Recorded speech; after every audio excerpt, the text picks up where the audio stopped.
जय हिंद, नमस्कार। आप सभी का स्वागत है पढ़ाई घर घर घर नौकरी में। चलिए आज हम आप लोगों के लिए लेकर के आए हैं इंग्लिश फैकल्टी, जो इंग्लिश की दुनिया में, कॉम्पिटिटिव की दुनिया में बहुत बड़े छाप छोड़ चुके हैं ऑफलाइन सेंटर में। चलिए आज हम आपके लिए लेकर के आए हैं ऑनलाइन में, जिससे इंग्लिश आपका बहुत बेहतर हो जाए, जिससे आप एसएससी का सीजीएल हो, सीएचएसएल हो, एमटीएस हो, स्टेनो हो, सबकी तैयारी अच्छे से हो सके, या बैंकिंग की तैयारी अच्छे से हो सके, या डिफेंस की तैयारी अच्छे से हो सके। तो चलिए आज हम मिलवाते हैं उनसे, जिनका नाम है आर्यन वर्मा। चलिए आइए sir. Thank you sir, very thank you much. आप सभी का स्वागत है पढ़ाई घर में घर घर नौकरी। ये एक वादा है और इस पे हम लोग काम करेंगे। तो सबसे पहले हम लोग आज बात करने वाले हैं थोड़ा सा इस इंट्रोडक्शन का, जो काफ़ी आप सभी के लिए बहुत ही ज़्यादा इम्पोर्टेंट होगा। तो सबसे पहले आप सभी का वंस अगेन बहुत बहुत स्वागत है पढ़ाई घर में, जहां हम लोग आज बात करने वाले हैं एक इंग्लिश इंट्रोडक्शन पार्ट का।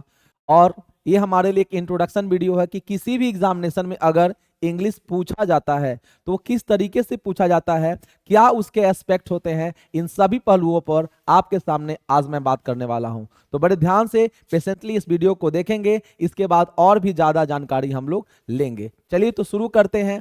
आप सभी को पता होना चाहिए कि कोई भी अगर आप एग्जामिनेशन की प्रिपरेशन कर रहे हैं, चाहे आप एसएससी पकड़ रहे हैं, बैंकिंग कर रहे हैं, रेलवे कर रहे हैं, कोई भी एग्जामिनेशन की प्रिपरेशन कर रहे हैं, तो उन सभी एग्जामिनेशन में अगर देखा जाए तो सारे गवर्नमेंट एग्जामिनेशन, जितने सारे आपके गवर्नमेंट एग्जाम हैं, उन सभी के लिए ये कोर्स अवेलेबल होगा। और इसमें सारे वीडियो जो भी हैं वो आप सभी के लिए बहुत ही ज़्यादा बेनिफिशियल है। तो बड़े ध्यान से इन सभी चीज़ों को देखते हुए चलें और एक अच्छा और एक बार पढ़ें और आखिरी बार पढ़ने ये काम करना है, ठीक है। चलिए तो शुरू करते हैं, थोड़ा सा और ध्यान से देखते हैं क्या है। अगर हम इस गवर्नमेंट एग्जाम की बात करते हैं तो जितने सारे एग्जामिनेशन हैं, जैसे हमारा सबसे पहला एग्जामिनेशन एसएससी जो है वो हमारा मोस्ट ट्रेंडिंग एग्जामिनेशन होता है। अगर हम इसको ध्यान से देख करके चलते हैं तो अगर हम इस एसएससी की बात करते हैं तो जितने सारे इसके तहत जो भी एग्जाम आते हैं उन सभी के लिए मैं बात कर रहा हूं, ध्यान दीजिएगा। सबसे पहला हम लोग इसमें एग्जाम लेकर के चलते हैं सीजीएल, कंबाइंड ग्रेजुएट लेवल, ठीक है।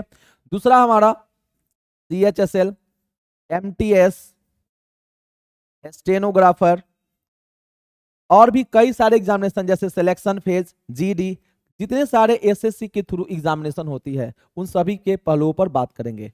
अगला जो हमारा एग्जाम होगा, जो आप जानते हैं, बैंकिंग सेक्टर।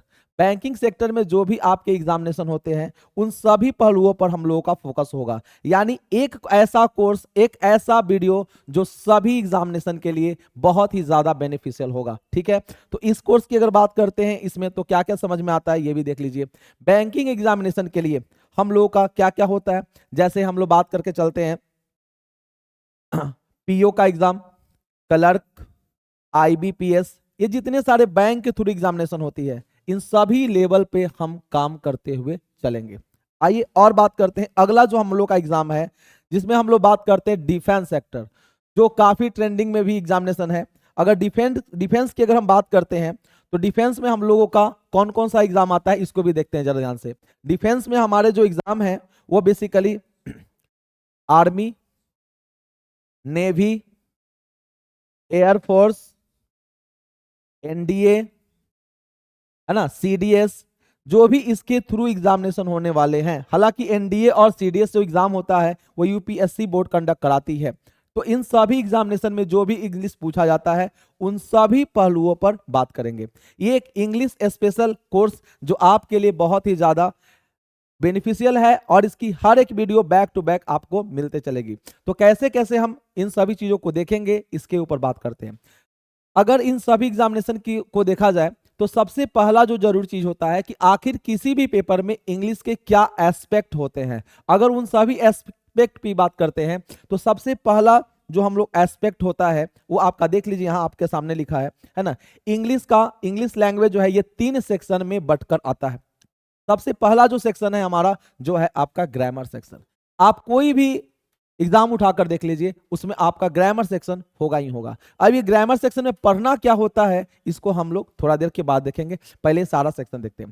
फर्स्ट आपका ग्रामर सेक्शन, दूसरा जो सेक्शन है जिसे हम लोग बोलते हैं वोकैब सेक्शन, जिसे हम लोग वोकैबुलरी के नाम से जानते हैं, राइट। उसके बाद अगला हमारा है जिसे हम लोग बोलते हैं क्या, कॉम्प्रीहेंशन सेक्शन। ये तीन सेक्शन किसी भी एग्जामिनेशन में यही पूछा जाता है।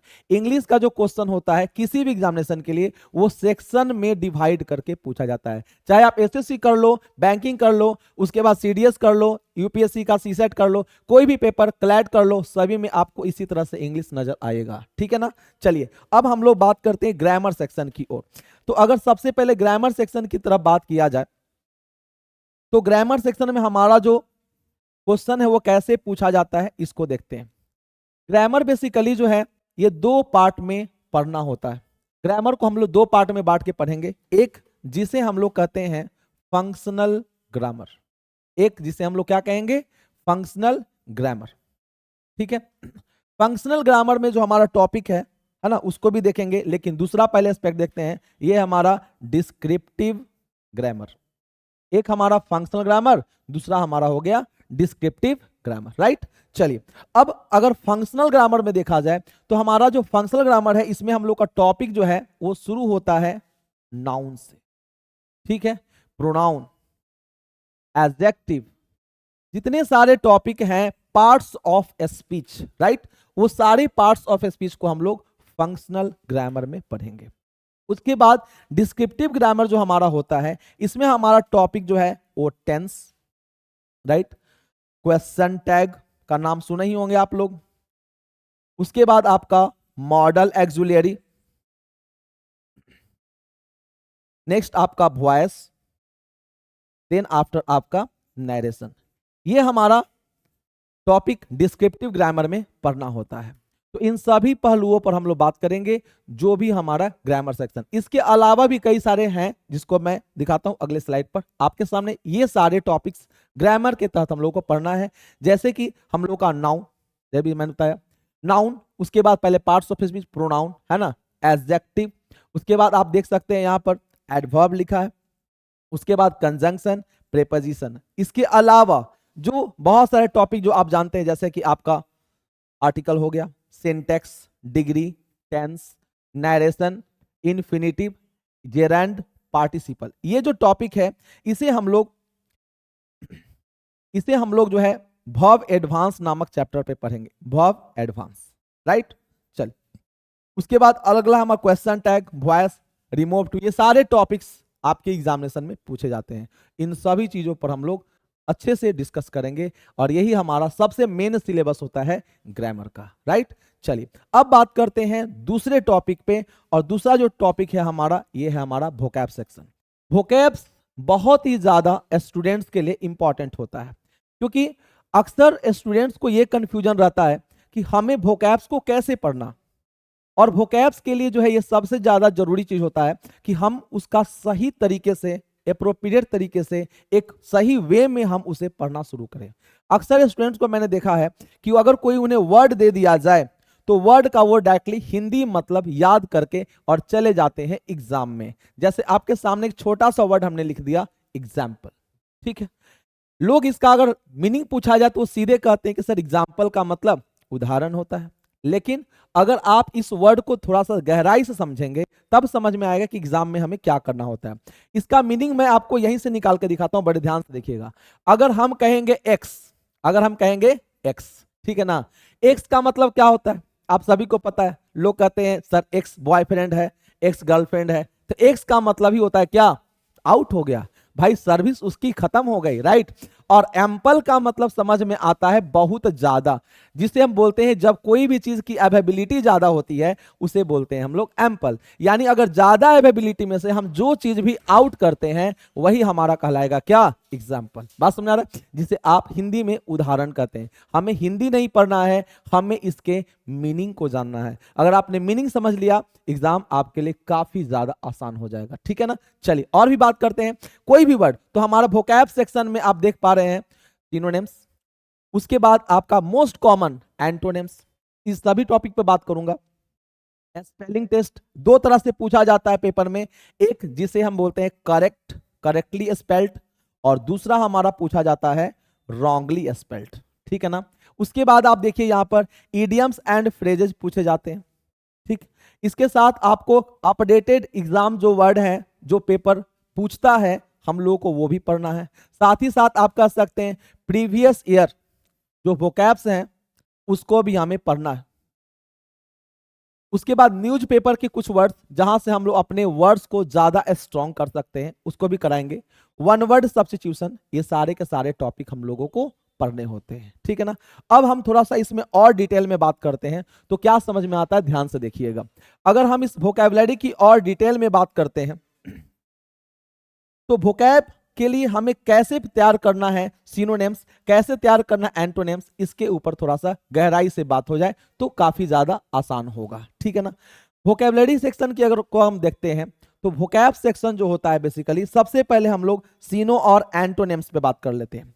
जो हमारा सिनोनिम्स और एंटोनिम्स है इसके ऊपर बात करते हैं। देखिए, जो आप सिनोनिम्स की बात करते हैं इसे हमें कैसे पढ़ना है, इसे हमें कैसे पढ़ना है। जैसे मैं आपके सामने एक छोटा सा वर्ड लिखता हूं, बेनीडिक्शन।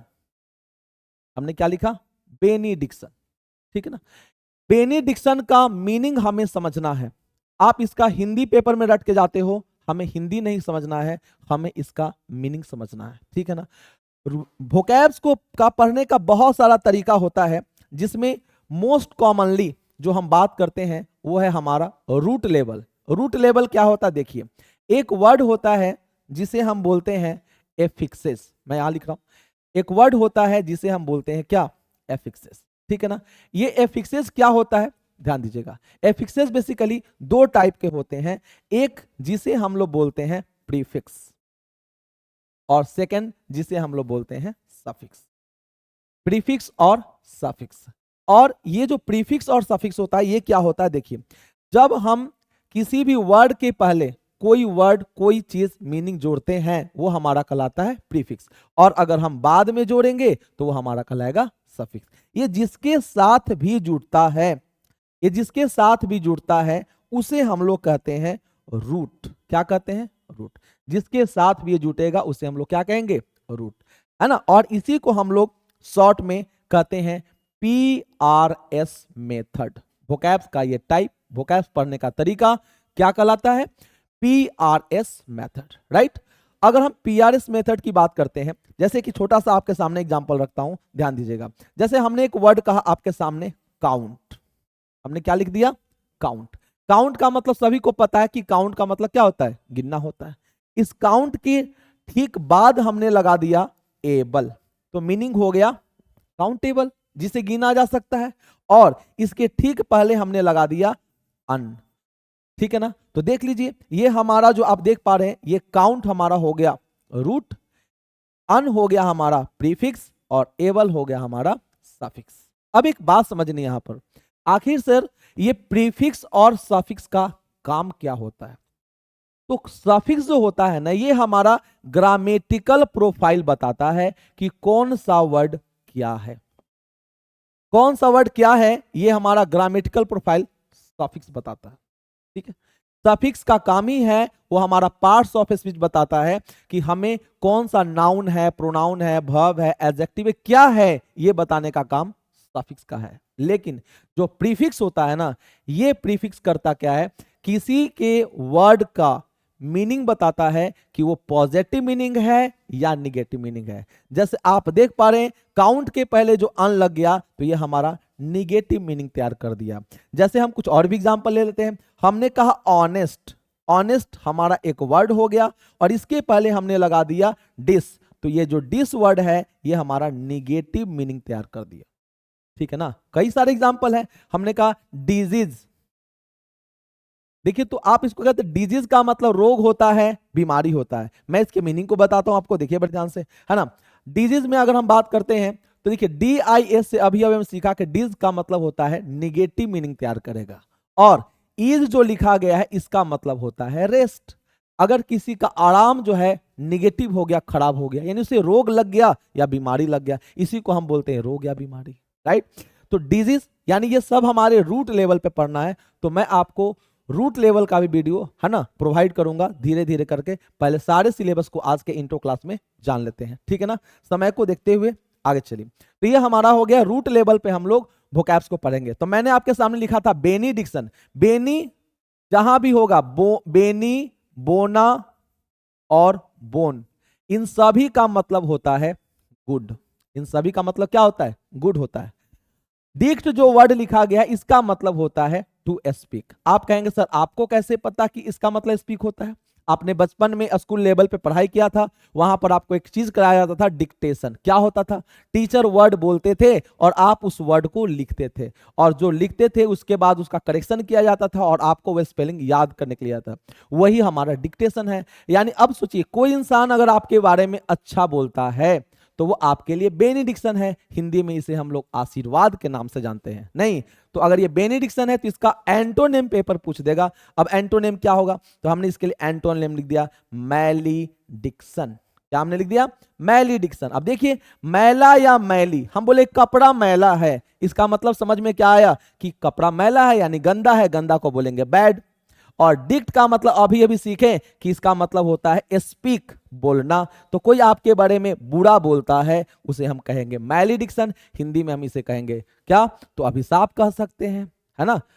तो ये बात मीनिंग समझ में, इसका ये एंटोनिम हो गया। तो हमें इस तरीके से वर्ड्स को पढ़ना है। क्लियर है?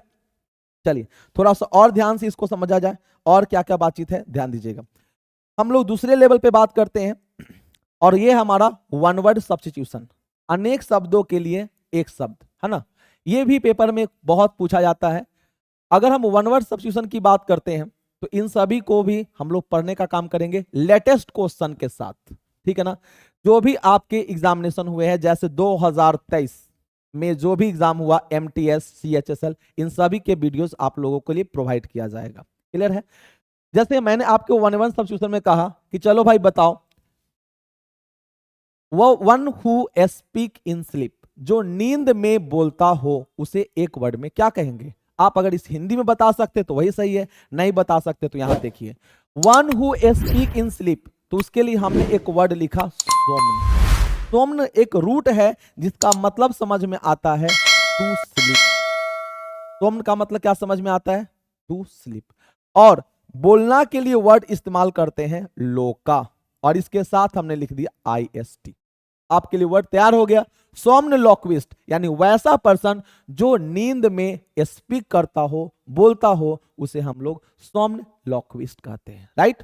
इसी तरह से अगर पूछ दिया जाए कि वैसा पर्सन जो नींद में चलता हो उसे एक वर्ड में क्या कहेंगे, तो उसके लिए हम लोग फिर से वर्ड तैयार करते हैं और उसके लिए हमने आपको वर्ड कहा सोम्नएम्बुलिस्ट। देखिए तो सोम्न का मतलब आप जानते हैं स्लीप होता है, और एम्बुल का मतलब इसी वर्ड से बना है एम्बुलेंस, जिसका मतलब होता है एक ऐसा वाहन जो पेशेंट को ले जाने के लिए होता है। इसका मतलब हो गया टू वॉक। तो जो नींद में चलता हो उसे हम लोग बोलते हैं सोम्नएम्बुलिस्ट। IST लगने से यह हमारा सफिक्स हो गया जिसको हम बोलते हैं कॉमन नाउन। राइट? तो इस तरीके से हम लोगों को वर्ड्स के बारे में पढ़ना है। जो भी हमारे वर्ड्स हैं इन सभी को हम लोग, है ना, ये सारे वर्ड्स को पढ़ेंगे और आपके लिए back to back video provide की जाएगी। चलते हैं आगे तीसरे लेवल पर, और तीसरा लेवल हमारा है कॉम्प्रीहेंशन सेक्शन। अगर इंग्लिश के सेक्टर में देखा जाए तो ये तीनों सेक्शन में ये सबसे ज्यादा इंपॉर्टेंट है। बिना इसके सिलेक्शन पाना मुश्किल है, बिना वर्ड्स के इसको समझ पाना मुश्किल है। जब तक आपके पास तीनों सेगमेंट नहीं है आप एग्जाम क्रैक नहीं कर सकते। इसलिए उन सभी चीजों को थोड़ा सा ध्यान से देखिए। कॉम्प्रीहेंशन जो सेक्शन होता है, इस कॉम्प्रीहेंशन सेक्शन में हम लोग का सबसे पहला अनसीन पैसेज पूछा जाता है। अनसीन पैसेज क्या होता है जरा देख लीजिए। आपके सामने कोई एक पैराग्राफ लिखा जाएगा और इस पैराग्राफ पर आपको 5 क्वेश्चन बेस्ट दे दिए जाएंगे और फिर इसी में से आपको आंसर बताना है कि राइट ऑप्शन क्या होगा। आप एकेडमिक सेक्शन में भी इसको देखे होंगे, आप जो है किसी एग्जाम में देखे हैं, 12th सेक्शन में देखे हैं, और आप कॉम्पिटिटिव में देखते हैं। इसके बिना एग्जाम नहीं होता। क्यों? क्योंकि कॉम्प्रीहेंशन जो सेक्शन है ये बना ही है कॉम्प्रीहेंड नामक वर्ब से। किससे बना है? कॉम्प्रीहेंड, जिसका मतलब समझ में आता है, पेपर पूछा भी है, इसका मतलब होता है टू अंडरस्टैंड। पेपर पूछा है अभी रिसेंट के एमटीएस एग्जामिनेशन में कि बताइए कॉम्प्रीहेंड का मीनिंग क्या होगा, सिनोनिम क्या होगा। तो उसका सिनोनिम क्या हो जाएगा, अंडरस्टैंड, राइट। यानी ये अंडरस्टैंड हो गया। आपसे इंग्लिश भाषा का आपकी अंडरस्टैंडिंग चेक करना चाहता है कि क्या आपको ये भाषा समझ आता है या नहीं आता है, इसी को हम बोलते हैं कॉम्प्रिहेंशन। तो कॉम्प्रिहेंशन में पहला जो सेगमेंट हमारा है जिसे हम बोलते हैं अनसीन पैसेज, इसमें आपको एक पैराग्राफ दिया जाएगा और इस पे आधारित आपको 5 क्वेश्चंस दिए जाएंगे जो आपको पूछा जाता है। हालांकि अभी पीटी एग्जामिनेशन में नहीं पूछा जा रहा है, मेंस में ये पूछा जाता है, क्योंकि पीटी में दूसरा हमारा पूछा जाता है जिसे हम लोग बोलते हैं क्लोज टेस्ट। ये क्लोज टेस्ट क्या होता है भाई, इसको भी जरा ध्यान से देख लेते हैं। क्लोज टेस्ट की अगर बात करते हैं तो क्लोज टेस्ट बेसिकली जो है हम लोग का कुछ इस तरीके से होता है, इसको देख लेते हैं। क्लोज टेस्ट क्या होता है, आपको जो पैराग्राफ दिया गया है उसी में बीच बीच में ब्लैंक तैयार कर दिया जाएगा और उसी ब्लैंक के लिए आपको ऑप्शंस दे दिए जाएंगे, ऐसे नंबरिंग कर दिया जाएगा 1 2 3 4 एंड 5, राइट। और फिर आपको एक क्वेश्चन के लिए, है ना, आपको 4 ऑप्शंस प्रोवाइड कर दिए जाएंगे, ठीक। 4 ऑप्शंस ऐसे प्रोवाइड कर दिए जाएंगे। अब आपको राइट ऑप्शन इनमें से कौन सा होगा ये बताना है। बेसिकली पहले ये पैराग्राफ ही था, लेकिन उसमें से कुछ वर्ड्स को हटाए गए और उससे मिलता जुलता कंफ्यूजिंग तरह के वर्ड्स आपको डाल दिया गया और फिर इसका नाम दे दिया गया क्लोज टेस्ट। आप देख सकते हैं क्लोज का स्पेलिंग यहां कुछ और है, बेसिकली ये क्लोज नहीं होता, ये हमारा क्लाउज टेस्ट होता है, राइट। तो अगर हम इन सभी चीज को देखते हैं तो ये भी बनाना आसान है, लेकिन इसके लिए आपके पास पूरा ग्रामर, आपके पास वोकैब्स, ये सारी चीजें होनी चाहिए, क्योंकि इसमें सारा क्वेश्चन मिक्स्ड आता है, एक कोई अकेला सेगमेंट से नहीं आता है। इसमें आपको वर्ब मिलेगा, नारेशन आपका जो है वर्ड मिलेगा, जो भी एडवर्ब है, जितने सारे पार्ट्स ऑफ स्पीच में सब मिलेगा यहाँ पर, और साथ ही साथ आपको वर्ड्स भी मिलेंगे। तो आपको यहाँ पर ध्यान रखना है। कैसे बनेगा इसके ऊपर भी हम लोग बात करेंगे। चलिए, लेकिन इस वीडियो में नहीं, अगले वीडियो में। अगला जो हम लोग का सेगमेंट है,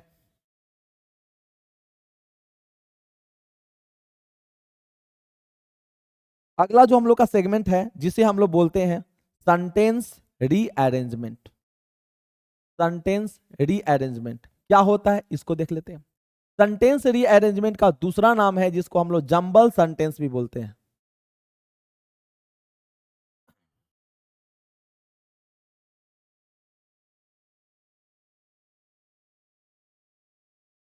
ठीक है ना। सेंटेंस रीअरेंजमेंट में होता क्या, देखिए जरा ध्यान से। आपको सेंटेंस को ब्रेक करके देगा, जैसे P Q R S, ठीक है, आपको ऐसा दिया जाएगा और आपको इससे अरेंजमेंट के लिए 4 ऑप्शन दे दिए जाएंगे, P Q R S, S P Q R, R S P Q और R S Q P, ऐसा आपको ऑप्शन दिया जाएगा। इसमें से कोई एक अरेंजमेंट सही होगा, हमें ये फाइंड आउट करना होता है। तो इसके लिए भी आपको ग्रामर के कुछ रूल्स, कुछ कॉन्सेप्ट्स को समझना है। कॉन्सेप्ट बिल्कुल समझेंगे जिस तरीके से हम लोग का पेपर पूछता है। तो ये हमारे 3 सेगमेंट हो गए जो आप लोगों ने देखा, है ना। ये हमारा एक इंट्रो है जिसमें हम लोग सारे एग्जामिनेशन, चाहे जो भी एग्जाम है, एसएससी, बैंक, जहां भी इंग्लिश पूछा जाता है, उन सभी के लिए सेगमेंट आपका यही 3 सेक्शन है। अगर आप ये 3 सेक्शन तैयार कर लेते हैं तो आपके लिए बहुत ज्यादा इंपॉर्टेंट होगा। अब बारी है हमारे अगले वीडियो की। अगले वीडियो पे हम लोग अब बैक टू बैक सेगमेंट को शुरू करेंगे, कुछ ग्रामर सेक्शन जो आपका और कुछ प्रैक्टिस सेक्शन, कुछ लेटेस्ट क्वेश्चन के साथ और कुछ वोकैब सेक्शन के साथ बैक टू बैक आप सभी के लिए वीडियो मिलेगा। तो अगर ये वीडियो पसंद आया हो तो लाइक करें, सब्सक्राइब करें और आपके एक बार फिर से हमारे घर घर ऐप जो है पढ़ाई घर में आपका स्वागत है। और इसी के साथ आज की क्लास को एंड करते हैं और मिलते हैं नेक्स्ट वीडियो में। तब तक के लिए thank you very much, bye bye.